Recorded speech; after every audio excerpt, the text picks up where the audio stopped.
Enkanomiya is an ancient nation located under Watatsumi island of Inazuma. Long before the Archon War, the people of Watatsumi were trapped here, only to be brought up to the surface and saved by their god, Orobashi. In this video, I'll go over what we know about this area and what we could possibly see here.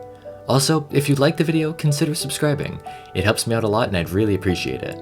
Anyways, let's move right on and get into the video, starting with what we know about Enkanomiya.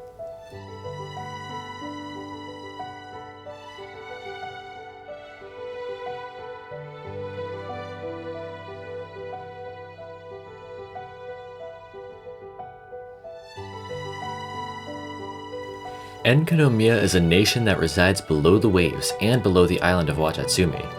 Currently, it is not accessible in the game as the entrance is sealed. We see the traveler starting to unlock the entrance in the Moonbathed Deep World Quest series, but it is abruptly cut off before we can proceed down below the waves and enter Enkanomiya. However, in those quests we learn about a creature known as the Dragonair of the Depths. This beast terrorized the people of Enkanomiya before Orobashi arrived, feeding on the humans in the darkness of the nation. I'll go more into this creature later on in the video, as I believe it has the potential to become the next weekly boss. Eventually though, this beast was sealed in Enkanomiya by Orobashi, the god of Watatsumi Island, under the jade coral branches. Orobashi brought the people to the surface, creating Watatsumi for them to live on. In the present, the branches are brought up from Enkanomiya to help stop the beast's energy from tainting the holy soil of Watatsumi, as Orobashi is no longer alive to stop it. But with the branches being taken, the seal is weakening, meaning it is possible that the Dragonair could escape. This plot of the Dragonair escaping is just one of many ideas I have for a potential plot in this nation, so now, let's get into the lore and story section of this video where the speculation truly begins.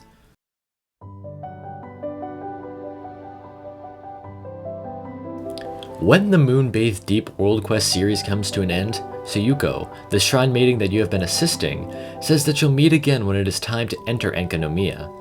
I believe Tsuyuko will definitely reappear when you head down to Enkanomiya, and will definitely play a big role in whatever quest we get.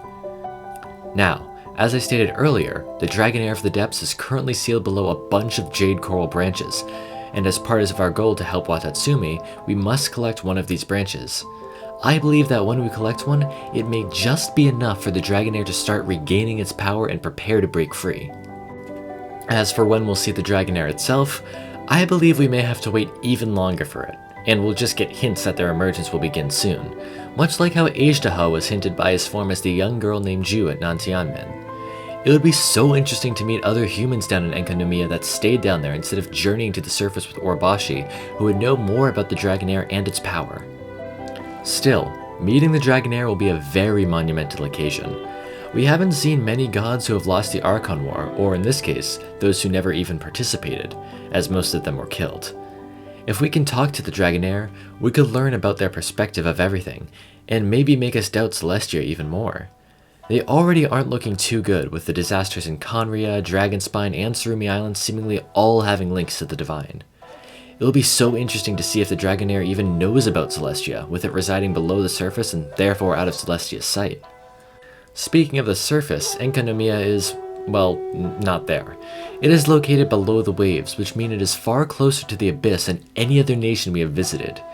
Perhaps we will gain new lore on the Abyss and what their overall plan is, even potentially having another encounter with the Traveler's sibling or Dainsleif. I feel that new information on the Abyss's grand plan is a bit overdue, as we haven't really seen much of them since the version 1.4 Archon quest, We Will Be Reunited. Overall, I really hope we get some interesting lore bits, perhaps relating to Orobashi, the Abyss, the Dragonair, or maybe even some more information regarding the Dark Sea and the gods who fled after losing the Archon War. Anyways, it is time to get into the final part of this video, which is all about the climate of Enkanomiya, as well as what enemies and creatures we can expect to meet there.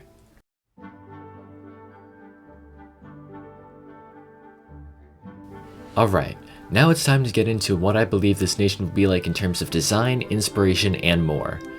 Right away, the idea of Enkanomiya reminded me of Atlantis, making me think it could be an ancient city of sorts residing deep under the sea, hidden away from most. However, I also believe this city will definitely be in ruins, as Orobashi brought the people of the nation up to the surface, so no one was left behind to maintain it. It will most likely be full of ruins similar to areas like Grainstone Forest, the Gwaili Plains, or Dragonspine.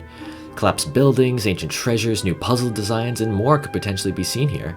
It would also be cool if some areas were flooded, as an area under the ocean that has been abandoned for thousands of years would probably get a few leaks, as maintenance of this place was no longer a concern to the people. Another interesting hint towards this region comes from its original name, which was, and forgive my pronunciation, Byakuya no Kuni. In Japanese, this literally means the land of the white night, midnight sun. This leads me to believe that perhaps Enkanomiya is in a sort of stasis, with it always being light in the region. This would probably make it so the day-night circle doesn't work exactly as it does in the rest of Teyvat. In fact, there may not even be a cycle at all in Enkanomiya. I do hope there is something they do to allow some sort of fluctuation in the lighting though, as exploration is always helped by different things appearing in different conditions, and a perpetual sunlight would not help that. Now I want to get into what the name Enkanomiya means. In Japanese, it means Abyssal Depths Palace. If you weren't convinced that this place would have something to do with the Abyss before, I'm sure that that name may just have convinced you. While we have gotten hints about abyssal nations before, an example being Khaenri'ah, this will be the first time we actually travel to one. This could also finally introduce Abyss Heralds and Lectors into the open world, not having them limited to We Will Be Reunited or the Spiral Abyss. We could also potentially see new abyssal creatures, maybe new varieties of what we already have, or even more exciting, something completely new. Now, as for the Dragonair of the Depths, I believe it will be our next weekly boss in our journey throughout Teyvat. One of the first videos on this channel actually discusses the next weekly boss we could see, but for now, I'm just going to focus on the Dragonair. I believe that even if we get Enkanomiya in 2.4, we won't see it as a boss until 2.5, the next update. And with the introduction of Shenhei and Yunjin, Senor will have 3 characters per drop for their talents, much like Child did. Additionally, it would build up hype for a new boss and not just drop it on us right away. I now want to discuss what his appearance could be like. Japanese dragons are often long, snake-like creatures with 2 great horns, multiple arms, and magnificent hair. I believe that the Dragonair will inherit some of these features, and I also believe it will of course be given an amazing design that will reflect its relation to the Abyss and the fear that the people of Enkanomiya had for it. As for the weekly boss battle against it, I think it would be cool if we had some sort of aquatic battlefield similar to the Oceanid, but a bit more complicated. Maybe it could be a platform of water that you could stand on, and the Dragonair could enter this water and attack you from below, much like the Hydrohypostasis. It would also be interesting for it to be able to harness the power of the elements, allowing it to inflict electrocharged or vaporized damage on players, among other reactions.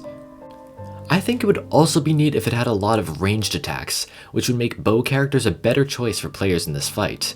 It would be very cool if more bosses diversified the choice of characters, which would allow for all the characters to have a chance to shine. Also, I think we may get smaller versions of the Dragonair before we see it, much like with the Viships in Azhdaha. Maybe we'll even get a world boss similar to it, much like the Primogea Bishop. Anyways, that is all I have for you about Enkanomiya today.